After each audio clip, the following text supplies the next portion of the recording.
दोस्तों अमेरिका एक ऐसे पॉइंट पर पहुंच गया है जहां उनका पूरा फाइनेंशियल सिस्टम अब एक प्रेशर में है। डेट इतना ज़्यादा हो गया है और ऊपर से उनकी इंटरेस्ट पेमेंट्स डिफेंस एक्सपेंडिचर से ज़्यादा पहुंच गई है कि अब इस डेट को आम तरीके से रीपे करना मैथमेटिकली तो नामुमकिन जैसा लगता है। अरे भाई 38 ट्रिलियन डॉलर का डेट रातों रात रीपे नहीं हो सकता बिना नया पैसा प्रिंट करे, और इसकी वजह से इन्फ्लेशन बेकाबू होने का डर अलग है। तो इन सब सिचुएशन का लॉजिकल रिस्पॉन्स हो सकता है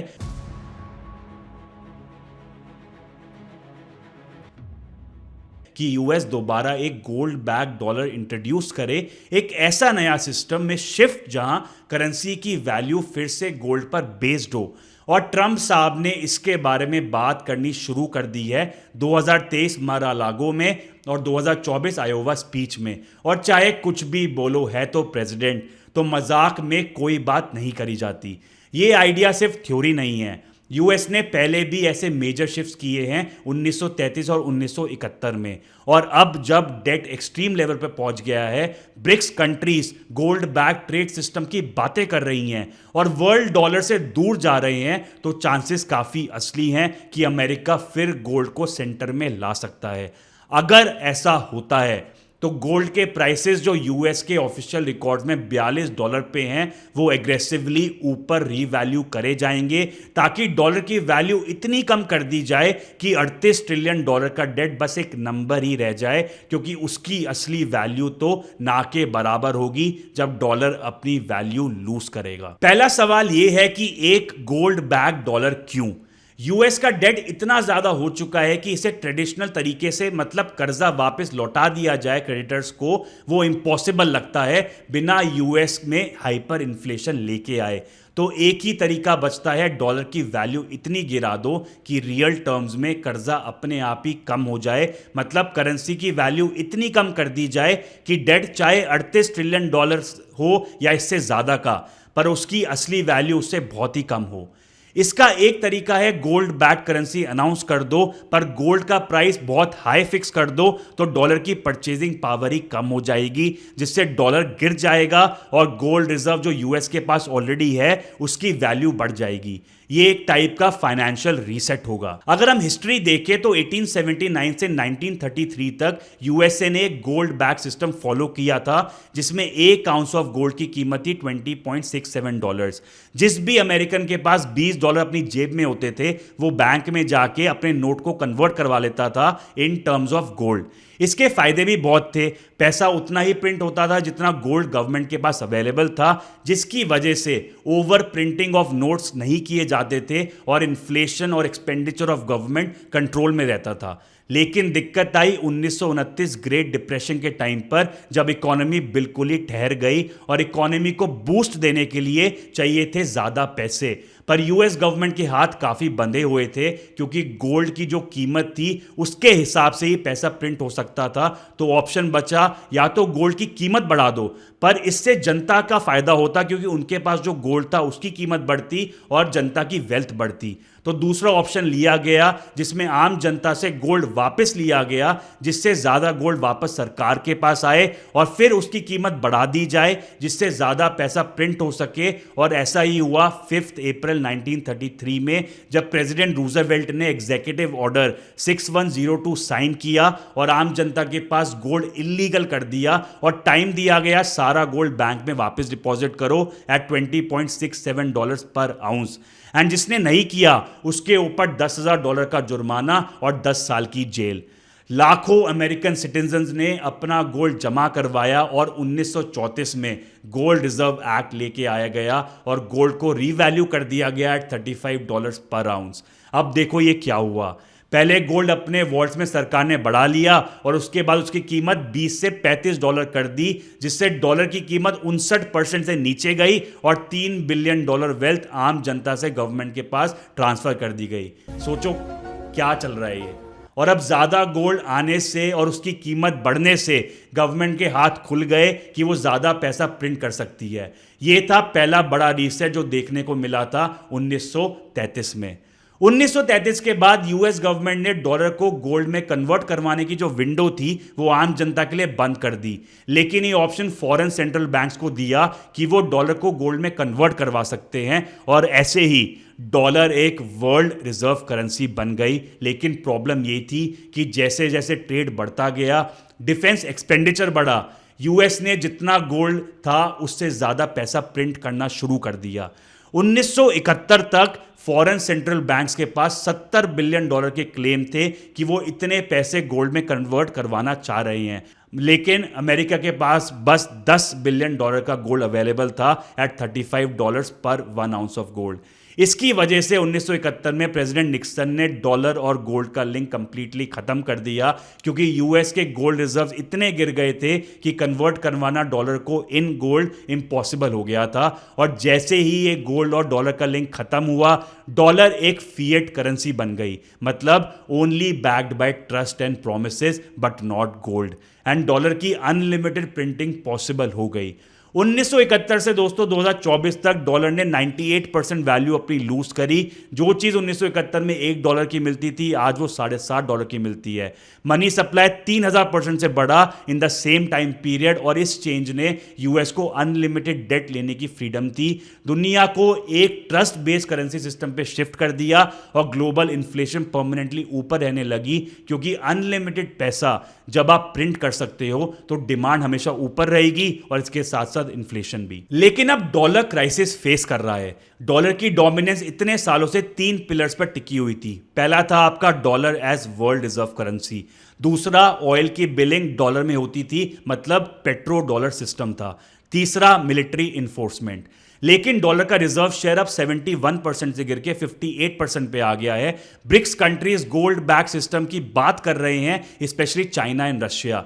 यूएस का डेट तो पता है आउट ऑफ कंट्रोल पहुंच चुका है, $38 ट्रिलियन का। इंटरेस्ट पेमेंट इस पे कुछ $1.2 ट्रिलियन की है हर साल। यूएस मैथमेटिकली इस डेट को रीपे नहीं कर सकता, और कंट्रीज अब बहुत ज़्यादा सावधान हो गई हैं जब से यूएसए ने रशिया के $300 बिलियन रिजर्व्स को फ्रीज करा है। एंड इसके ऊपर cherry on top, Saudi Arabia ने मार्च 2023 में यह अनाउंस किया कि अब वो चाइना को जो भी ऑयल देगा उसकी पेमेंट युआन में देगा, मतलब पेट्रो डॉलर सिस्टम भी अब खतरे में आ चुका है। सबसे इंपॉर्टेंट डेटा पॉइंट्स इसमें यह हैं कि सेंट्रल बैंक रिकॉर्ड स्पीड से गोल्ड खरीद रहे हैं। 2022 में 1136 टन खरीदा था, मतलब 50 साल का सबसे ज्यादा।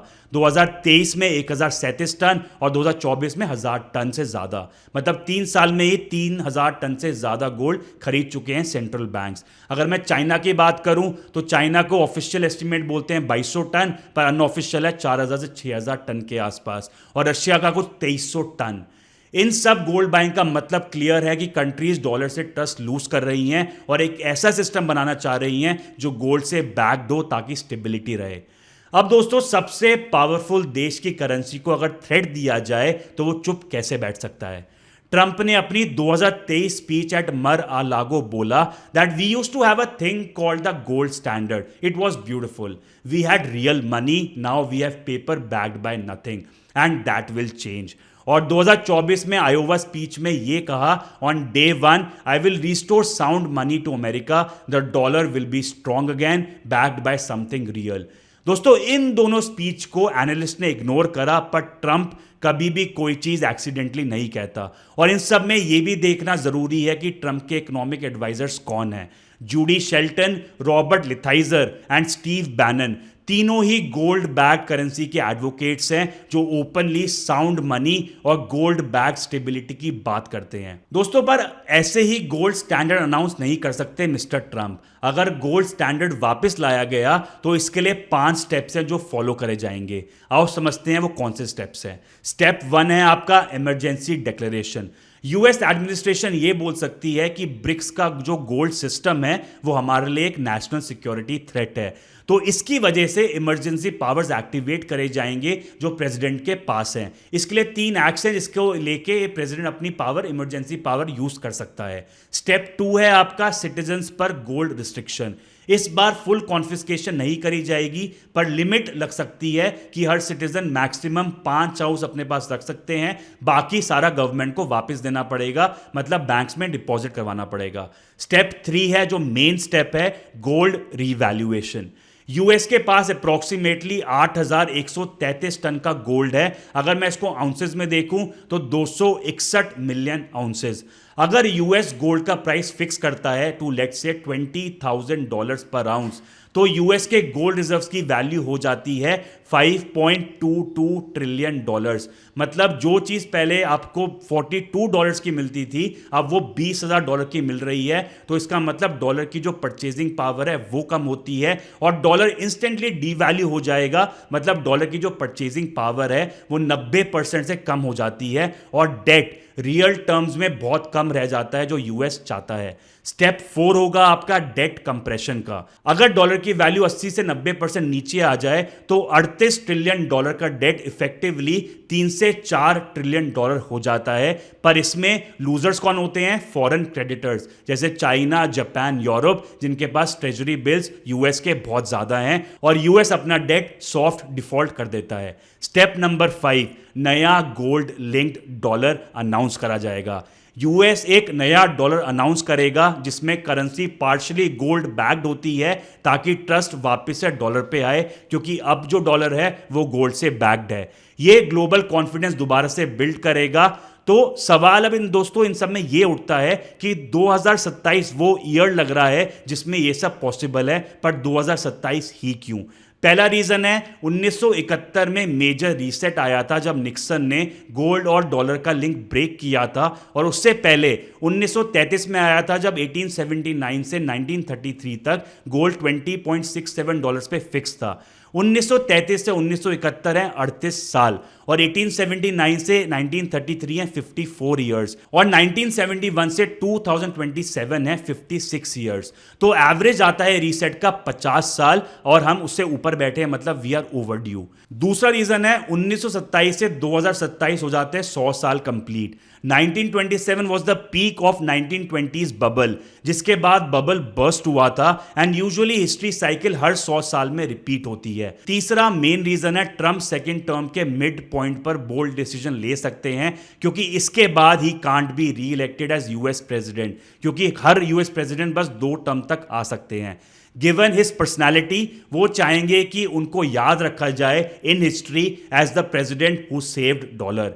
चौथा रीजन है ब्रिक्स 2026 एंड तक अपनी local currency backed with gold announce कर सकते हैं, तो यूएसए को उससे पहले या साथ साथ ही मूव करना पड़ेगा। तो 2027 एक पॉसिबल ईयर लग रहा है। तो दोस्तों अब सवाल यह है कि इस रीवैल्यूएशन से जिससे गोल्ड के प्राइसेस एकदम से इतने ऊपर सेट कर दिए जाएंगे, इनमें विनर्स और लूजर्स कौन होंगे? तो पहले बात करते हैं कि इनमें जीतेगा कौन। पहले वो लोग जीतेंगे जो हैं गोल्ड होल्डर्स, जिनके पास फिजिकल गोल्ड अवेलेबल है। दूसरे हैं आपके गोल्ड माइनिंग कंपनीज, मतलब इनके शेयर्स भी बहुत ज्यादा ऊपर जाएंगे। तीसरे हैं countries with heavy gold reserves, वो सेंट्रल बैंक जो गोल्ड रिकॉर्ड हाई पे खरीद रहे हैं। चौथे हैं आपके रियल एसेट्स वाले लोग, जिनमें वैल्यू सुरक्षित रहती है, क्योंकि अगर परचेजिंग पावर कम होगी तो रियल एसेट में आपकी वैल्यू सुरक्षित रहेगी। पांचवे हैं आपके बोरोवर्स, क्योंकि पैसे की जब कीमत कम होगी तो बोरोज उतने ही पैसे वापस देंगे जितने उन्होंने बोरो करे हैं, पर पैसे की जब वैल्यू ही गिर जाएगी तो उनका डेट रियल टर्म्स में बहुत ही ज्यादा कम रह जाएगा, मतलब वो फायदे में होंगे। अब इसमें लूजर्स मतलब कौन है जो हारेगा? कैश होल्डर्स, क्योंकि पैसे की परचेजिंग पावर कम हो जाएगी। सिमिलरली बॉन्ड होल्डर्स, क्योंकि उनके जो पैसे में उनको मिलते हैं इंटरेस्ट के, वो भी मिलते हैं नॉमिनल वैल्यू में। तीसरे होंगे आपके पेंशन सिस्टम्स वाले। फॉरेन क्रेडिटर्स होंगे, क्योंकि जो पैसे उनको मिलेंगे उनकी वैल्यू कम हो जाएगी, और वो लोग जिनके पैसे सेविंग अकाउंट में पड़े हैं। इन सब में एक पॉसिबिलिटी और दिखती है दोस्तों, US gold back dollar introduce करे, वर्ल्ड ट्रस्ट वापस से जीते, कंट्रीज फिर से अपने रिजर्व्स में डॉलर को होल्ड करे, और 1971 की तरह यूएस फिर से गोल्ड और डॉलर के बीच का लिंक बंद कर दे। मतलब ये सिनेरियो चाइना और रशिया अच्छे से जानते हैं, इसलिए वो अपना ब्रिक्स सिस्टम बिल्ड कर रहे हैं। तो दोस्तों डॉलर की जो स्ट्रेंथ है वो नीचे जा रही है, ब्रिक्स अपनी खुद की गोल्ड बैक करेंसी लेके आ रहे हैं। अब सवाल यह है कि सबसे पावरफुल देश क्या अपनी करेंसी को ऐसे ही रिप्लेस होते हुए देख लेगा, या फिर ट्रंप अपने सेकेंड टर्म के एंड से पहले ऐसे डिसीजन ले लेंगे जिससे फाइनेंशियल सिस्टम वापस से रीसेट होगा और इस बार जीतेंगे वो लोग जो फिजिकल गोल्ड होल्ड करके बैठे हैं।